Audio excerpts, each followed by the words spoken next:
తన కుటుంబాన్ని అడ్డంగా చీల్చే కుట్రలు జరుగుతున్నాయన్న సీఎం జగన్ వ్యాఖ్యలపై ఇతర పార్టీల నేతలు కౌంటర్లు వేస్తున్నారు. జగన్ తన ఇంట్లో తానే చిచ్చు పెట్టుకున్నారని చంద్రబాబు అన్నారు. ఇదే విషయంపై షర్మిల కూడా మాట్లాడారు. జగన్ వ్యాఖ్యలే తనకు అర్థం కాలేదన్నారు.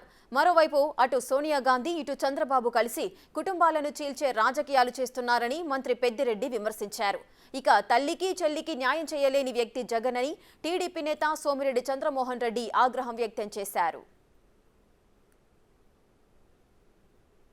రాబోయే రోజుల్లో ఇంకా ఎక్కువ అబద్ధాలు చెప్తారు. రాబోయే రోజుల్లో ఇంకా ఎక్కువ మోసాలు చేసే పరిస్థితి వస్తుంది. రాబోయే రోజుల్లో ప్రతి ఇంటికి కేజీ బంగారం ఇస్తాము అని చెప్పే నాయకులు వస్తారు. రాబోయే రోజుల్లో ప్రతి ఇంటికి ఒక బెంజ్ కార్ ఇస్తామని చెప్పే నాయకులు కూడా మీ ఇంటి దగ్గరికి వస్తారు. రాబోయే రోజుల్లో కుట్రలు ఎక్కువ జరుగుతాయి, కుతంత్రాలు ఎక్కువ జరుగుతాయి, కుటుంబాలను అడ్డగోలుగా చీల్చే కార్యక్రమాలు కూడా జరుగుతాయి. రాబోయే రోజుల్లో పొత్తులు ఎక్కువగా పెట్టుకుంటారు, కుటుంబాలను చీలుస్తారు, రాజకీయాలు చేస్తారు, అబద్ధాలు చెప్తారు, మోసాలు చేస్తారు. ఇవన్నీ కూడా జరుగుతాయి. అప్రమత్తంగా ఉండమని చెప్పి మిమ్మల్ని అందరినీ కోరుతా ఉన్నా. ఇవాళ మీ బిడ్డకు వాళ్ళ మాదిరిగా కుట్రలు చేయడం చేత కాదు, మీ బిడ్డకు వాళ్ళ మాదిరిగా అబద్ధాలు ఆడడం చేత కాదు, మీ బిడ్డకు వాళ్ళ మాదిరిగా రాజకీయాలు చేయడం చేత కాదు. మీ బిడ్డకు తెలిసిన రాజకీయం ఒక్కటే, మంచి చేయడం, పేదవాడికి అండగా నిలబడడం. మీ బిడ్డ నమ్ముకున్నది కూడా ఒక్కరినే, పైన దేవుని నమ్ముకున్నాడు, కింద ఉన్న మిమ్మల్ని మాత్రమే నమ్ముకున్నాడు తప్ప మధ్యలో మీ బిడ్డ దళారులను ఎవరిని కూడా నమ్ముకోలేదు. మాట్లాడితే అందరినీ విమర్శించడం, అన్ని రాజకీయ పార్టీలను విమర్శించడం ఒక అలవాటుగా పెట్టుకున్నాడు. చెప్పేటి అన్ని అబద్ధాలు. వాళ్ళ ఇంట్లో మనం చిచ్చు పెట్టామంట. వాళ్ళ ఇంట్లో మనం చిచ్చు పెట్టడం ఏంటి? మీ ఇంట్లో మీరు చిచ్చు పెట్టుకొని మా మీద పడతారేంటి? నువ్వు ఆ రోజు సమాధానం చెప్పు. జగనన్న వదిన బాణం అని అప్పుడు షర్మిల గారు రాష్ట్రం అంతా తిరిగారు. ఇప్పుడు రివర్స్లో తిరుగుతున్నారు. అది మీ కుటుంబ వ్యవహారం. మీ తల్లి మీ చెల్లెలు మీరు చూసుకోవాలి, మాకేం సంబంధం? అంటే ఏదో ఒక విధంగా వేరే వాళ్ళ పైన బురద జల్లేసి రాజకీయం చేయాలని రాజకీయం కాదని చెప్పి నేను మీకు తెలియజేస్తున్నా.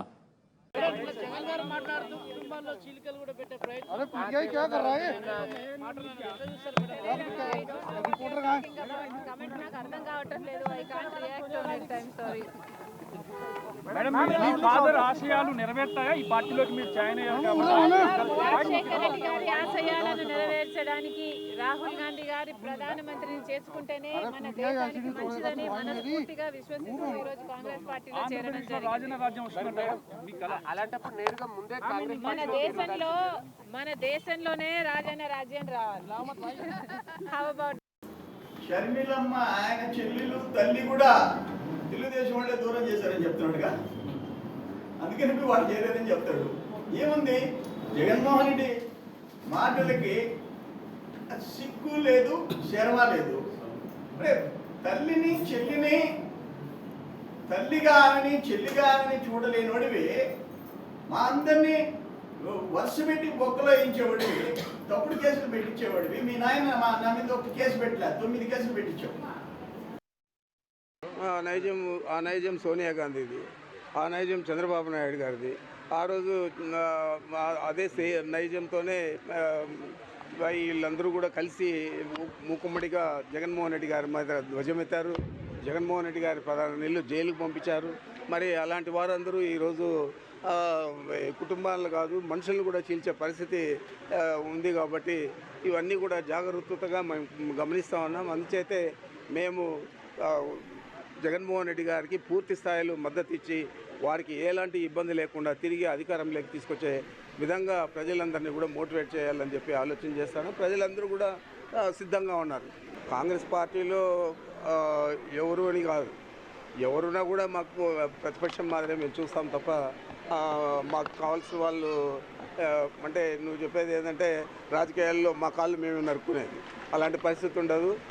తెలుగుదేశం పార్టీలో కానీ కాంగ్రెస్ పార్టీలో కానీ మాకు వ్యతిరేకంగా మా పార్టీకి వ్యతిరేకంగా జగన్మోహన్ రెడ్డి గారికి వ్యతిరేకంగా పనిచేసేవారిని ఎవరినైనా కూడా మేము అదే.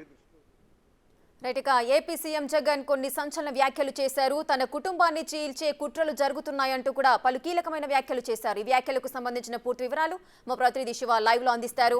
రైట్ శివ, చెప్పండి, ఏపీ సీఎం చేసిన ఈ వ్యాఖ్యలు కొంత దుమారాన్ని రేపుతున్నాయి. అదేవిధంగా ఇతర ముఖ్య నేతలు కూడా కౌంటర్లు ఇస్తున్న పరిస్థితి నెలకొంది. అసలు ఈ వ్యాఖ్యలు చేయడానికి గల కారణాలేంటి? దీన్ని ఏ విధంగా చూడొచ్చు? ఇక మొత్తం మీద చూసుకుంటే వైఎస్ఆర్సీపీకి సంబంధించి కూడా ఆ పార్టీలో ఒక అలజడి, ఒక ఆందోళన బిగినిందని కూడా చెప్పుకోవచ్చు. వాస్తవానికి చూసుకుంటే ఇటీవల కాలంలో షర్మిలాకి సంబంధించి కూడా ఆమె తెలంగాణ కాంగ్రెస్ పార్టీకి మద్దతు ఇవ్వటం, ఆ తర్వాత ఈరోజు కాంగ్రెస్ పార్టీలో చేరటం, ఇటీవల కాంగ్రెస్ పార్టీ అగ్రనేతలతో సమావేశం కావటం, అలాగే చంద్రబాబుకి సంబంధించి లోకేష్కి చంద్రబాబుకి విషెస్ చెప్తూ క్రిస్మస్ గిఫ్ట్ పంపటం, ఇట్లా రకరకాల అంశాల నేపథ్యంలో కూడా వైఎస్ఆర్సీపీకి సంబంధించి జగన్మోహన్ రెడ్డికి బర్త్డే విషెస్ కూడా షర్మిల చెప్పలేదు సోదరి. కానీ జగన్మోహన్ రెడ్డి తప్ప ఆయనకి రాజకీయ ప్రత్యర్థులు ఎవరైతే ఉన్నారో వారందరికీ కూడా దగ్గరగా ఉంటున్న పరిస్థితి కనిపిస్తోంది. ఈ నేపథ్యంలో నిన్న కాకినాడ బహిరంగ సభలో కూడా ముఖ్యమంత్రి జగన్మోహన్ రెడ్డి కీలకమైన వ్యాఖ్యలు చేశారు. రానున్న రోజుల్లో అని చెప్పి కొన్ని కీలక వ్యాఖ్యలు చేశారు. విచిత్రమైనగా చేస్తారు, కుట్రలు కుతంత్రాలు చేస్తారు, కుటుంబాలు చీల్చే కుట్రలు చేస్తారు, కొత్త వ్యక్తులతో పొత్తులు పెట్టుకోవడానికి ప్రయత్నాలు చేస్తారు, లేనిపోని కళ్ళబొల్లి కబుర్లు చెప్పి రాజకీయాలు చేయాలని చూస్తారు, మనం చాలా అప్రమత్తంగా ఉండాలని చెప్పారు. సో ఏదైతే షర్మిల సంబంధించి ఆల్రెడీ కొన్ని ఆర్థిక పరమైన విభేదాల కారణంగా గత 3 సంవత్సరాల కాలంగా వాళ్ళిద్దరూ కూడా భేదాభిప్రాయాలు రావడం, ఆమె హైదరాబాద్లో సెటిల్ అవ్వడం, ఆ తర్వాత తెలంగాణకు సంబంధించి ప్రత్యేక ఒక రాజకీయ పార్టీని ఏర్పాటు చేసుకోవడం జరిగింది. కానీ 3 సంవత్సరాల విరామం తర్వాత తిరిగి ఆమె ఫోకస్ ఆంధ్రప్రదేశ్పై పడింది. ఈ నేపథ్యంలో 3 సంవత్సరాల క్రితం జరిగిన సంఘటనను కూడా జగన్మోహన్ రెడ్డి తాజాగా త్వరలో జరగబోతున్న ఆంధ్రప్రదేశ్ ఎన్నికల్ని ప్రతిపక్షాలకు సంబంధించి టార్గెట్ చేస్తూ కూడా వీరంతా మూకుమ్మడిగా నన్ను ఒక్కడిని చేసి దాడులు చేసే విధంగా ప్రయత్నాలు చేస్తున్నారు, దీన్ని ప్రజలు అర్థం చేసుకోవాలని చెప్పి కూడా ఆయన ప్రజలకి చెప్పే ప్రయత్నం చేశారు.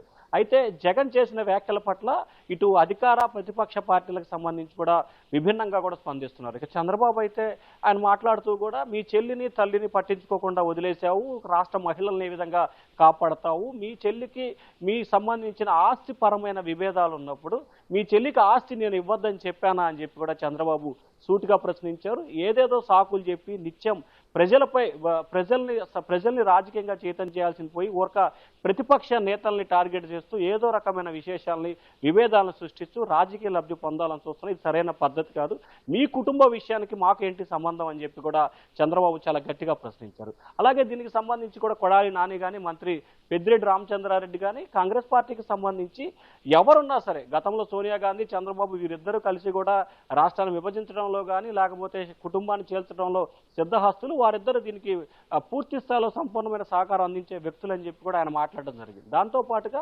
ఎవరైతే షర్మిలాకి సంబంధించి కాంగ్రెస్లో ఉందా ఇంకో పార్టీలో ఏ పార్టీలో ఉన్నా సరే మాకు నచ్చని పార్టీ ఉన్నప్పుడు ఖచ్చితంగా మేము ప్రతిపక్ష పార్టీగానే చూస్తామని చెప్పి ఆయన వ్యాఖ్యలు చేశారు. ఇక టీడీపీ నేత సోమిరెడ్డి చంద్రమోహన్ రెడ్డికి సంబంధించి కూడా ఆయన సొంత చెల్లిని తల్లిని పట్టించుకోకుండా వదిలేశారు, కేవలం డబ్బు సంపాదనే ధ్యేయంగా పనిచేస్తా ఉన్నారు, దానికి కూడా ఏదేదో మాట్లాడుతున్నారు, వారి ఆర్చి సంబంధమైన అలాగే బంధాలు బంధుత్వాలకు సంబంధించిన విషయాలు కూడా బయటికి లాగటం అది జగన్మోహన్ రెడ్డికే చెల్లిందని చెప్పి కూడా ఆయన కూడా చాలా ఘాటుగా విమర్శల వర్షాన్ని గుప్పించారు. అయితే ఈ వ్యాఖ్యలన్నిటికి సంబంధించి కూడా కొద్దిసేపు క్రితమే ఢిల్లీలో షర్మిల మాత్రం ఆయన ఏం మాట్లాడారో తనకు తెలియదు, నాకు అర్థం కావలేదు, ఖచ్చితంగా 2 రోజుల్లో దీనిపై స్పందిస్తానని చెప్పి కూడా ఆమె వ్యాఖ్యలు చేసిన పరిస్థితి కనిపిస్తోంది. సో ఓవరాల్గా చూసుకుంటే ఆంధ్రప్రదేశ్లో త్వరలో జరగబోతున్న శాసనసభ లోక్సభ ఎన్నికల నేపథ్యంలో కూడా ఇరు పార్టీలు ఇటు అధికార ప్రతిపక్ష పార్టీలు వచ్చిన ప్రతి అవకాశాన్ని కూడా రాజకీయ లబ్ధి కోసం ఓట్ల రూపంలో మలుచుకునేందుకు విశ్వ ప్రయత్నాలు చేస్తున్నాయనే దానికి సంబంధించి మాత్రం ఇది ఒక ఉదాహరణగా మనం భావించాలి రేఖ. ఎందుకంటే కుటుంబ సంబంధించిన అంశాన్ని కూడా రాజకీయ లబ్ధి కోసమే ఇటు అధికార పార్టీ కానీ ఇటు ప్రతిపక్ష పార్టీ కానీ ఇక్కడ వారు ఎక్కువ ఇటు తక్కువ ఎవరికి మినహాయింపు లేదు, ఖచ్చితంగా 2 పార్టీలు మాత్రం ఎవరికి వారే రాజకీయంగా లబ్ధి పొందేందుకే వారి యొక్క ప్రయత్నాలు చేస్తూనే ఇటువంటి రాజకీయాలను ఆంధ్రప్రదేశ్లో తెరదీశారని చెప్పి కూడా మనం భావించాలి. Right, thank you Shiva, thanks for the live details.